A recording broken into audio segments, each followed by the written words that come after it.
If you want to get in contact with me, the best way to do it is on Instagram. If you just want to say what up, if you want to tell me you love my videos, you can tell me you hate my videos, but the best way to do it is on Instagram. Peace, y'all. Jonny Fastlane here. So, 6ix9ine was scheduled to testify against a 9 member this week, but they pushed it back to next week. And I think 50 Cent and Wendy Williams are about to squash their beef. Plus, there was a shooting scare and a stampede at Lil Wayne's Lil Weezyana Fest over the weekend. Let's talk hip-hop.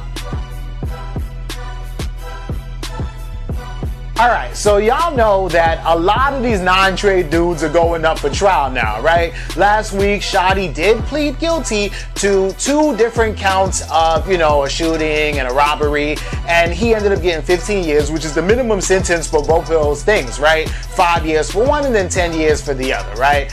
So the whole situation is that, remember back in the day, well, not back in the day, about a year ago when, 6ix9ine got robbed for his chain and everything like that, and they said that somebody pistol whipped him when he was coming home from like a video shoot, and then the video was supposed to drop the following day, and that was the video Fifi with Nicki Minaj and 6ix9ine, right? So the whole situation is that 6ix9ine, the day right after that, he went on Hot 97, Power 105, and did an interview with Angie Martinez, and basically he was explaining to her that he said at the time that he didn't know who it was, but he suspects that it was somebody from inside of his crew or inside of his circle, right? The reason why he said that is because he's like, yo, I've been telling, people suck my dick and everything, test my gangster, and nobody was able to test his gangster, but he felt like somebody right next to him was looking at him like, alright, yo, I'm gonna test your gangster, right? Because that's the only way somebody would even be able to even get close to him, right? So the whole situation is that I think that when he was saying that on the radio, that he knew exactly who did it, but of course he's not going to say that live on the air, right? And then he expected Shotty to take care of it. And I believe that Shotty either tried to take care of it or did take care of it or whatever the case may be, right? But the whole situation is that one of the leaders of 9 Mel Matrix or Mel Murder, basically told Harv that he is not going to be 6ix9ine's manager. Instead, that Shotty's going to be 6ix9ine's manager. So I think Harv was upset about that and then decided to, rob 6ix9ine and just take whatever money and jewelry that he could, right? And he did do that, right? 6ix9ine said he was in fear for his life and blah, blah, blah, blah, blah, right? Well, ever since then, once everybody got locked up, 6ix9ine actually told the prosecutors that, at first he didn't tell nobody anything, right? But he did tell the prosecutors that Harv was the one that robbed him, right? And here's the whole situation. A lot of people in 9 are taking plea deals, right? Like Shotty took a plea deal, right? He said, you know what? I'm not going to take it to trial. I'm not trying to get 55 years in the feds. So, okay, fine. I'll admit it. Yes, I did this and I did that. Give me the minimum sentence for both. I'll save you the time and the trouble and the money and lock me up, right? That's what Shotty did, and cool, right? So Harv ain't on that type of time, right? Crippy actually took a plea deal too, which is cool, right? But Harv ain't on that type of time, yo. Harv is not like trying to take no plea deal or nothing, right? He's taking it to trial, right? And so because he's taking it to trial, now the prosecutors have to prove that Harv is guilty, right? And one of the things that they want to prove he's guilty of is the robbery of 6ix9ine. So they're gonna call up a key witness, 6ix9ine himself, who is also the victim of this robbery, at least.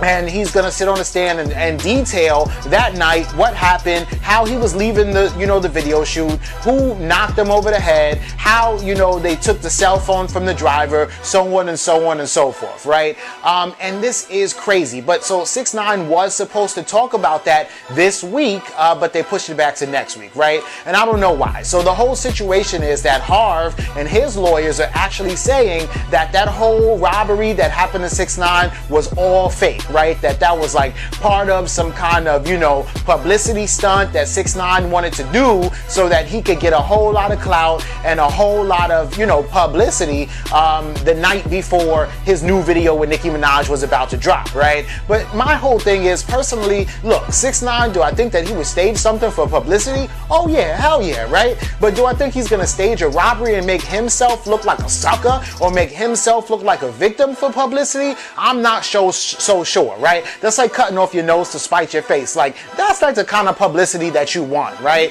You might want some other kind of publicity, but you're not gonna say, oh yeah, I got robbed. Like, how does that make you seem cool, right?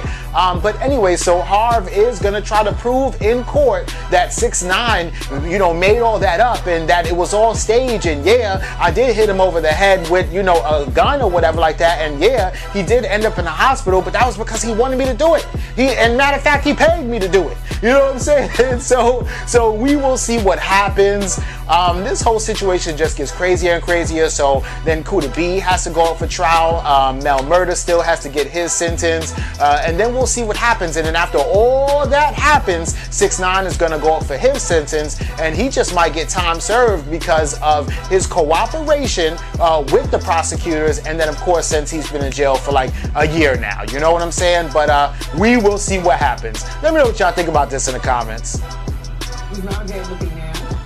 I respect his hustle. Alright, Joe, so that was Wendy Williams, right? Talking about 50 Cent, right? And this is crazy because, like, you know, Wendy Williams and 50 Cent been trolling each other hard body, right? But I wouldn't even call it trolling because sometimes on Wendy Williams' show, she kind of was like going in on 50 Cent, right? Talking about his son, talking about him as a father, like all kinds of stuff, right? But 50 Cent, the way that he usually responds to Wendy Williams is like on some trolling type of stuff, right? He'll post, and T.I. too, right? He'll post up a picture of Wendy Williams like at the beach looking crazy, and then like make fun of her body or whatever the case may be, right? And then recently, you know, there was a huge party right before the premiere of Power, Tycoon Weekend. Everybody was in New York. Snoop was in New York. YFN Lucci was in New York. Everybody was at 50 Cent's pool party at Pier 115, and then Wendy Williams tried to get in, right? And I guess Wendy Williams didn't know that it was a 50 Cent party. She just thought it was like a cool big party with a bunch of celebrities, right? So, you know, they denied her at the door and told her that she couldn't come in, right? But on her way, on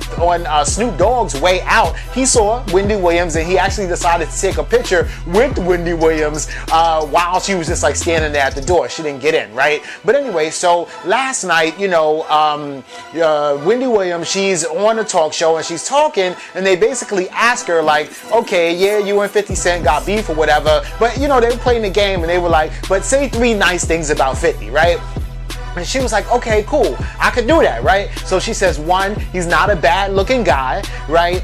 2, I respect his grind and his hustle, right? And then 3, which wasn't really like a good thing about him, but she just said a third thing, a fun fact, I guess, about him, when she said that when she used to be on the radio like years and years and years ago, that she was probably like one of the first people to ever play like 50 Cent's music, and that she ended up getting suspended from the radio station for playing his music because it wasn't in the approved list of songs that they could play. And that was back when they had like cassette tapes, and she literally put the cassette tape in and played like some old 50 Cent song, like one of his first songs that he ever recorded, right? And she said that back then she thought that he was dope, right? She didn't say that now she thinks he's whack or anything like that, but she was like, I liked his music, so I was a rebel and I decided to play that stuff regardless of what they said, right? So they suspended me for 2 weeks without pay, whatever the case may be, right? So that was really cool. So 50 Cent actually saw this on TV, I guess, right? And decided to put it on his Instagram, and then he puts the caption underneath it, and he's like, okay, fine, Wendy Williams. He was like, what is this, right? He's like, okay, fine. You know what? The next Tycoon party you invited to, right? And this is kind of dope because, yeah, 50 Cent be trolling, but it's funny because Wendy Williams also said in that little clip that she was like, listen, I understand 50. Like, I know where he's coming from, and I kind of get that he's a troll, and you know, he ain't harming nobody. He'll never like slap me or anything like that. She ain't go that far, but you know, that's how it was. She basically said, I understand him, and looked at the camera with the shade face. So you already know, if you know Wendy Williams, you know what she's talking about. But this was cool, yo, and hell yeah, like I'm looking forward to, I always love when people squash beef though, but let me know what y'all think about this in the comments.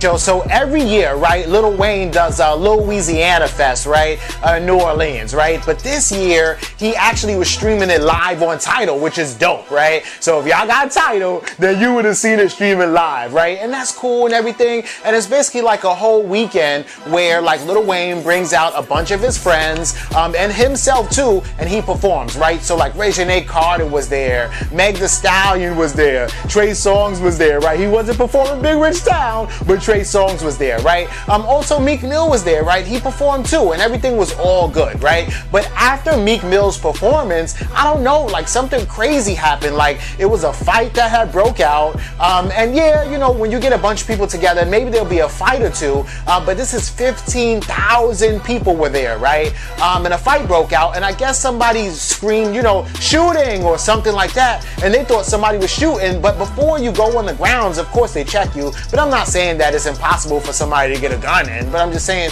there was no shooting, but somebody screamed that, and then mad people just started running and running and running like crazy.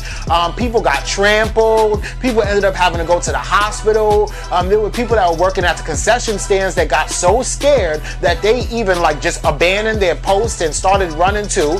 When that happened, you know, some of the people that were like in the audience and in the crowd started like stealing liquor and, you know, merchandise and popcorn and just like crazy shit. Like it was pretty bugged out.